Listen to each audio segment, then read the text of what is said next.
this morning.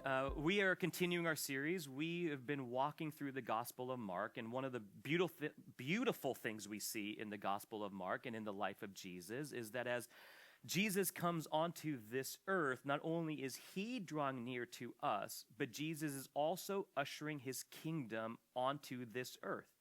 And Jesus' kingdom is defined by his love and his goodness, his holiness, his mercy, his compassion, his justice. That's what Jesus is ushering in when he brings his kingdom. Jesus' kingdom is a kingdom of light. Jesus' kingdom seeks to bring hope into a broken and hurting world.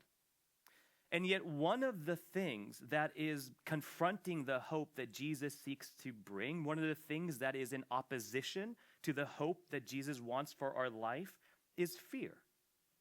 The Bible talks about fear a lot. The reason the Bible spends so much time talking about fear and anxiety is God knows there's a lot for us to be fearful and anxious of in a broken world. God knows it's something we would struggle with, so he seeks to encourage us again and again that we can be people not defined by our fear, but we can actually step towards Jesus. And again, there's no shortage of things for us to be afraid of in this world. Again, look at the news, look through social media. I go on rabbit trails quite often. This is why I'm trying to eliminate some of that phone time for me, because I'll go on deep dives on news things and realize there's new things I should be scared of that I didn't even know existed. The one that's been driving me nuts lately is now I am paying attention to things I take for granted, and they're like, oh, no, you should be afraid of that now. And so the newest one is water. Bear with me.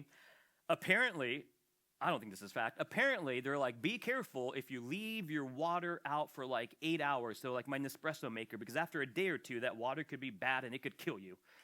That's being a little dramatic. But I'm like, really? Like water now I'm supposed to be afraid of? Like I grew up in the 80s. This is not the exaggeration. When you're running around playing in the backyard, you would grab the hose and that's what you would drink from. That was water.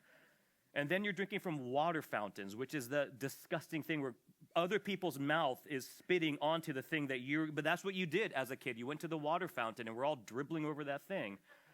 And then I got older and it was like, oh, you're supposed to get that Brita filter. You remember the Brita filters that we had and you fill those up?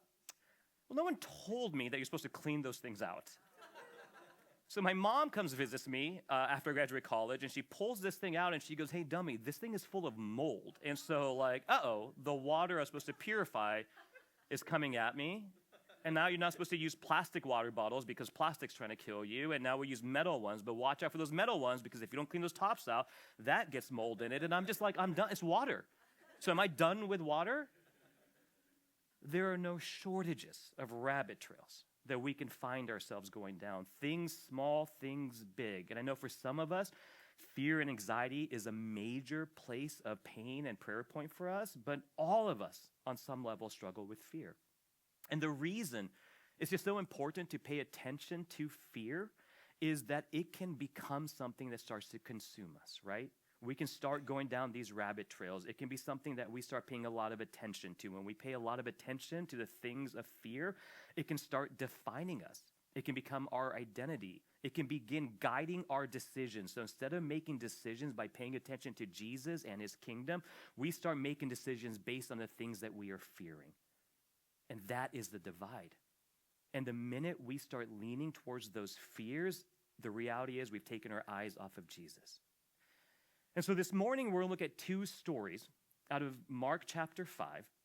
And the first story is going to show us the reality of what happens when fear begins to overwhelm us and how fear pulls us away from Jesus. In the second story, we're going to see the faith of a woman who decides even though she has fear, she's going to break out of that fear and step towards Jesus' hope. So those are the two sides of the coin. So if you have a Bible and you want to follow along, we're going to be in Mark chapter 5.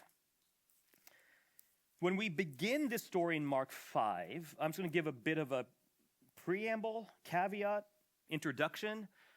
Mark 5 it's a story, begins with a story about demons and demon possession and pigs. And if you're new to all this and if you're new to the church, this is where you're like, yep, this is the part that freaks me out and is confusing and weird. And I understand that. But I just want to invite you as we step into the story that what we're going to read happened to Jesus. He dealt with this when he was on earth. And the picture we're going to get actually gives us a pretty clear picture of the reality of the evil that is in this world.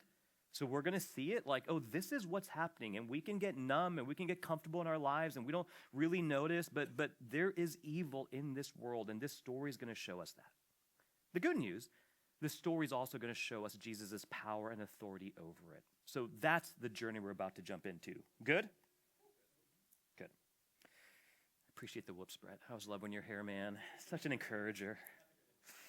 Mark 5, verse 1. They went across the lake to the region of the Gerasenes. When Jesus got out of the boat, a man with impure spirits came from the tombs to meet him. This man lived in the tombs, and no one could bind him anymore, not even with a chain. For he had been chained hand and foot, but he tore the chains apart and broke the irons on his feet. No one was strong enough to subdue him. Night and day among the tombs and in the hills he would cry out and cut himself with stones. Pause there. So the story picks up where we left off last week. If you remember, Jesus and his disciples, they get in a boat and they begin making their way across the lake. They find themselves in a literal storm. His disciples are afraid. They go to Jesus, which is a good thing to do. The bad thing is they didn't recognize who Jesus was, and they questioned, Jesus, do you even care about us? They didn't realize that the one in the boat has the power over creation. He calms the storm. And then they make their way across the lake and they enter this area. And here's the important thing to know about this area. It's going to come back up in a bit. Is this area is called the Decapolis. It was these 10 territories. And what's significant about these 10 territories, it was that it was primarily a Gentile region. Gentile just means non-Jewish. What has Jesus been ministering towards and where he has spent his time up until this point? Primarily towards the Jewish people. In this moment, he gets in the boat, they go across the way, and now there are with and among non-Jewish people. So people that may not yet have fully heard about Jesus or seen the things he's done. He goes across, he gets out of the boat, and this man is there that greets him. This man we're going to find out, is possessed by demons. He has been left to die in these tombs in a graveyard. They try chaining him up to leave him to die there. He breaks through that. He is crying out every night, and he is harming himself. In verse 6, it says, when he saw Jesus from a distance, he ran and fell on his knees in front of him. He shouted at the top of his voice, "What do you want with me, Jesus, Son of the Most High God? In God's name, don't torture me." For Jesus has said to him, "Come out of this man, you impure spirit." Then Jesus asked him, "What is your name?" "My name is Legion," he replied, "for we are many." And he begged Jesus again and again not to send them out of the area. A large herd of pigs was feeding on the nearby hillside. The demons begged Jesus, "Send us among the pigs, allow us to go into them."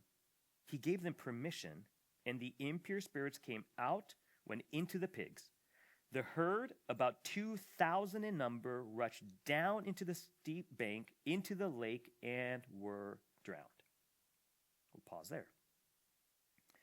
This man sees Jesus, he comes, he runs, and he falls at his feet. And what becomes apparent is that the evil spirits, the demons, have completely overtaken this man. That the person who's communicating with Jesus isn't the human inside, but it's the demons. And the demons come, they see Jesus, and they fall on their knees before him. Do not mistake this for an act of worship. They're not falling on their knees in reverence towards Jesus. This is not an act of worship. They're falling on their knees because they recognize who Jesus is. See, the disciples don't fully understand who Jesus is. His followers don't understand. Those who've been healed by him don't understand. Those who are sitting and hearing his teaching don't fully understand. But the demons always know who Jesus is. And they even name him Jesus, the Son of the Most High God. They know exactly who Jesus is. And so why are they bowing down? Because they know who he is and they know his authority. They know who he is and they know that he has authority over them. They're bowing down because they know that they have no power. For them, it is the mindset, the king has come and he is in control of everything. And so they bow down. And they begin begging Jesus to not cast them out of this area. And it's such an interesting thing. We don't know why they're begging for this. We don't know what it is that wants Jesus to just keep them in this area and not send them straight to hell. They're begging Jesus, and they see these pigs off into the distance, and they ask Jesus, can we go into those pigs? And Jesus complies. He allows them to go into the pigs, and 2,000 pigs are suddenly filled with these demons. The reaction of the pigs then is they go into the lake they were just in, and they drown themselves. That is what happens. This is the picture of the evil that is in this world. And so why does Jesus allow this to happen? There are two reasons that we can glean that Jesus complies with the request to go into the pigs. The first is just simply picture this. Picture the reality of what you would have just witnessed. You see this man who's been possessed for who knows how long. Jesus comes, they bow down, they recognize who Jesus is, they recognize, oh no, the king is here. They beg Jesus to go, and suddenly you see all these pigs that were just chilling, pigging out, and now those pigs run into, I don't know what pigs do, they run into the lake, and they drown themselves. I mean, Jesus is giving a visual representation. This is what evil looks like in this world. This is the desire of evil, to cause harm and pain and brokenness. They go in the pigs kill themselves. So part of what Jesus was doing was showing us how uncomfortable it is, but the reality of how much evil is in this world. He's also showing his power and his authority, that they can't do anything. They have to beg for Jesus' permission. The second thing that Jesus is trying to do with this moment, and we're going to see this as we pick up the story, is Jesus is using this. He's using the pigs as a way to confront the hearts of the people who lived in this town. He's trying to confront their hearts and provoke a reaction out of them. And so as the story continues, in verse 14, it says, those tending the pigs ran off and reported this in the town and countryside, and the people went out to see what had happened. When they came to Jesus, they saw the man who had been possessed by the legion of demons sitting there, dressed in his right mind, and they were afraid. Those who had seen it told the people what had happened to the demon-possessed man, and told about the pigs as well. And then the people began to plead with Jesus to leave their region. As Jesus was getting into the boat, the man who had been demon-possessed begged to go with him. Jesus did not let him, but said, go home to your own people and tell them how much the Lord has done for you and how he has had mercy on you. So the man went away and began to tell the Decapolis how much Jesus had done for him. And all the people were amazed. This man who's been possessed by the demons, and that word legion, the name they gave Jesus, that's not a name, that is a description. A legion is a Roman military term. It usually means like 6,000 members, 6,000 infantrymen would be in a legion, which gives a picture of how deeply broken this man is by those demons. 2,000 pigs are the representation of what comes out of him. And they go and report it. So all these people come and they see this man who they've left to die, who they've tried to subdue, chain up. They knew this man. They see this man, and it says that he is whole. He's sitting there in his right mind. He is dressed. He is there. Something miraculous has happened, and yet the people, instead of coming and celebrating this miracle, this unbelievable thing has happened in front of us, instead of going to Jesus saying, Jesus, tell us how this happened, tell us who you are, instead of that posture, what does it say? They were afraid. They're no longer fearing this man. They're no longer fearing the demons. Now they fear Jesus, because Jesus is representing something unknown to them. And instead of being curious and paying attention to that, they begin reacting in fear. See, a part of the issue of the pigs going and drowning was, for these people, the pigs represented economy. The pigs were money. That cost them what Jesus did, right? The pigs could be sold. They're useful as animals. They are useful for food. The pigs represented economy, money. Jesus drowns these pigs, and he's trying to confront the people. As they come, the question Jesus is asking is, what do you value more? This person who's been suffering in unimaginable ways being restored and healed, is that of higher value to you than a financial cost or inconvenience? What has greater value to you? The fact that the king is here who can free you from anything that enslaves you? Or the fact that this cost you something? Say they feared Jesus because they didn't understand him. They feared Jesus because he just cost them some pigs. And what if Jesus keeps healing people? How many more things are they going to lose, right? Jesus is pressing them, saying, what matters more to you? My kingdom breaking through, or that there was a cost to this? We see their response because they begin pushing Jesus out and they are asking Jesus to leave. See, this is the tragedy of this story. This is what fear does. Fear created this barrier for them. And instead of being open to what had happened in front of them, their fear is beginning to drive their decisions. Because what they should have been doing is saying, Jesus, if you had the power to free this man who, we've never seen anything like that. If you could do that for him, then what can you do for me? If you're able to rescue that man, well, then surely, Jesus, you can free me from the things that are enslaving me. See, what they should have been doing is begging Jesus to come with them, saying, there are so many people in our town who are hurting and suffering. There's so many in my family that are struggling. There's so much pain, Jesus. Will you come into this town and free and rescue and heal and do what you just did for this man? That's what they should have been doing, begging Jesus for more of his kingdom to invade and come.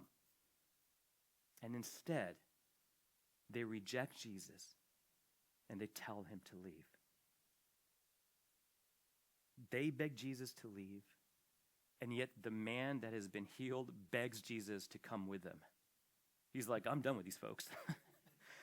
What they've done to me, how they've treated me, how they viewed me and valued me, and now they're rejecting you. He wants to come with Jesus, but Jesus says, I actually have a greater purpose for you.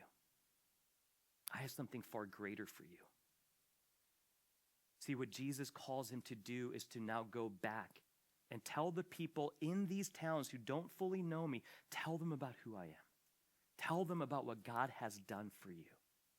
See, when we step towards Jesus, when we step into his hope, he gives us a new identity and a new purpose. What this man essentially becomes is the first missionary towards the Gentile people. That's what Jesus has him do. You went from this, you stepped into my hope, you have a new identity, a new purpose, now go. Tell everyone in your area that the king is here and his kingdom is available for everyone. Second story, verse 25. Jesus comes back to the other side of the lake. Everywhere Jesus went in this area, he was surrounded by people, hundreds and thousands of people. Jesus was not anonymous. They've heard about his teachings, his healings, his miracles. Everyone wants something from Jesus. So every time he goes, hundreds and hundreds and hundreds of people are surrounding him, right? It's like the Beatles. Can't go anywhere without a crowd. Sorry, what's the more relevant reference? I don't got one. We'll stick with the Beatles. In that crowd was this woman. In verse 25. And there was a woman who was there who had been subject to bleeding for 12 years. She had suffered a great deal under the care of many doctors and had spent all she had, yet instead of getting better, she grew worse. When she heard about Jesus, she came up behind him in the crowd and touched his cloak, because she thought, if I'll just touch his clothes, I will be healed. Pause there. In this crowd is this woman, and we know nothing about her besides this fact that she's been subject to bleeding for 12 years. This is about menstruation. She has been in a constant, never-ending, never-ceasing cycle of bleeding for 12 straight years. She's tried everything. She's gone to every doctor. She doesn't get better. She, in fact, gets worse, and now she is depleted financially. This cost her financially. Think of the physical toll on her body, what she's experienced. Think of the emotional toll this has had on her. And this also has a spiritual toll on it. See, in the Old Testament, there is a lot of what we call ceremonial laws. And there was trying to give a distinction between what it looked like when we were living fully whole and when we were in sin. And the language that the Old Testament uses is clean and unclean, to kind of make it simple for us. If you're clean, it means you're holy and you're perfect and everything is right, which doesn't last very long. And then when you're unclean, you have to then take steps to be clean again. And that would sometimes involve like a ritual or washing or going to the temple. That's how you get clean again for however long that would last. And there was a ton of things that would make you unclean. If you touched the wrong animal, if you prepared the food the wrong way, one of the things involved just the idea of blood in general, that blood was considered unclean. And if you came in contact with it, you'd have to go through a process to be clean. When you are unclean, a part of the challenge of that is if you then touch someone or bump into someone at the market, they would now become unclean. So the unclean would transfer. That was the problem. So the reality for this woman, for 12 years, she is considered unclean. She can't go make herself clean again because it never stops. And because she is unclean, she can't be in contact with anyone. So now she's isolated, alienated, outcast, shame, the stigma of this. She can't go to the temple or be around anyone because, again, she would make them unclean. See, everything in this woman's life should have told her to just stay back, and this is your lot in life, and this is what it is, so stay in your fear and your shame and your brokenness, right? That's where this woman should have stayed, but instead, she hears about Jesus, and her hope far exceeds her fear. And she's willing to risk everything to go to this man because she believes that he can help her. And she thinks, if I just touch his clothing, then I will be healed. And so she goes in the midst of the crowd. Remember, if she touches anyone, they're considered unclean, let alone Jesus. If people discovered her or saw her, and if this plan doesn't work for her, now she's made Jesus unclean. What she doesn't realize that we would soon realize is Jesus makes everything clean. That Jesus' blood on the cross is what cleanses us. And so why we don't have to do these ceremonial things anymore. It's because the blood of Jesus covers all of it. She doesn't know that yet. She doesn't know that by touching Jesus, he doesn't get clean, but actually he cleans her. So she risks it all to go and to touch Jesus. It says in verse 29, she touches his clothes. Immediately her bleeding stopped, and she felt in her body that she was freed from her suffering. At once Jesus realized that the power had gone out from him. He turned around in the crowd and asked, "Who touched my clothes?" "You see the people crowding against you," his disciples answered, "and yet you can ask, 'Who touched me?'" But Jesus kept looking around to see who had done it. Then the woman, knowing what had happened to her, came and fell at his feet, and trembling with fear, told him the whole truth. Her plan works. She touches Jesus. She is healed. It's suddenly all gone. And at this point, she's trying to moonwalk out of there, right? Let's get back in the crowd. Let's go back home. I got what I was looking for, but Jesus stops. And Jesus says, "No, something greater is happening here." He's like, "Who touched me?" Disciples are like, "Dude, there's hundreds of people bumping into you. What do you mean, who touched you?" Jesus is like, No. Something else is happening here. See, because for the woman, what she was looking for was to be physically healed, and yet Jesus wanted to heal her of something far greater. See, Jesus says there's a greater invitation for you. It's not just about your physical healing. So Jesus says, "Who touched me?" And this woman who had already risked everything does it again. She steps forward, and it says she falls on her knees. And this is not like the demons who are afraid of Jesus. This is coming to him, recognizing that the king who has just healed me is calling me forward. She falls on her knees in front of him. And I love this phrase. It says she told him the whole truth. She told him the whole truth.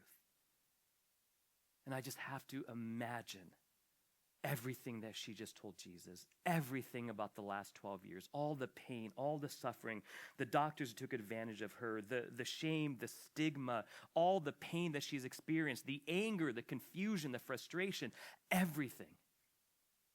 The whole truth. And what if she told Jesus about the reality that she risked everything to come to him because she believed in his hope that he was offering? She risked it all and she touched him. She told him the whole truth. And Jesus responds by looking at her, and he says to her, and he calls her daughter. He says, "Daughter, your faith has healed you. Go in peace and be freed from your suffering." Jesus looks at this woman that risked it all because she believed that the hope he offered was far greater than any fear that she could have in her life. And when she comes to him, Jesus looks at her and calls her daughter. I wonder in this moment if the woman even realized the hundreds of people that were watching this entire interaction, right? The crowd is still there. All of this happened. She confesses everything to Jesus, and Jesus' response, what the king says, "This is my daughter." He says, "Your faith has healed her." He is publicly affirming her faith, and he tells her to go and be freed from your suffering. He's not just talking about the physical reality. He's talking about all the suffering, all the pain, all the shame. See, Jesus wasn't just interested in what was going on with her physically. He wanted to restore her fully. You have a new identity and you have a new purpose. Now go. Because when you come to me, you are now the son or the daughter of the living King. See, these are the two responses of fear in our life. That there's times in our life we can be so consumed by fear, it can become kind of our identity, and we're more fixated on the things we're afraid of than on the things we're not, and the fear begins driving our decisions. And when that begins to happen, we take our eyes off of Jesus, and we begin walking towards that fear. And yet what this woman shows us is what can happen on the other side of it. Yes, there's a lot to be afraid of, but I am trusting in the one who says he's inviting me to something far greater, the one who's inviting me into his hope, seeking to give me a new identity and a purpose. And so she breaks through boldly. I'd like the worship team back up. And so the question for us this morning is, man, it is so important to pay attention to the things that are causing us fear. Fear is in this world. Of course, this world is broken. There's a lot to be afraid of. We're not denying that. It's why God spends so much time reminding us that ultimately we don't have to live in that anxiety or that fear, because we can trust and believe in something far greater, him. And so what are those things? Where are those places where you find yourself taking your eyes off of him and instead becoming fixated? What does it look like for you to step out of that and step towards him boldly? Let me pray for us. Father, I thank you that you are the God who pursues, and you're the God who is willing to be interrupted, that you are desiring to offer us something far greater than a temporary healing, but you are offering us to step into your kingdom. You're offering our souls to be healed. You're offering us a new identity and purpose with you. Father, I pray for us this morning that we would recognize the things that are seeking to keep us stuck in places of anxiety and fear. They're trying to hold us in those places, seeking to define us. God, I pray that you would give us boldness to trust you. Father, I pray that we would recognize the gift that you are offering, that you offer us something far better, that you came to bring your light and hope into this world to free us of all that enslaves. Yes, this world is scary, but Jesus, you have come to show us is that you are stronger than it all, that the King has come onto this earth to bring his kingdom, and all who step inside, you call your sons and daughters. Jesus, we love you and we thank you. Amen.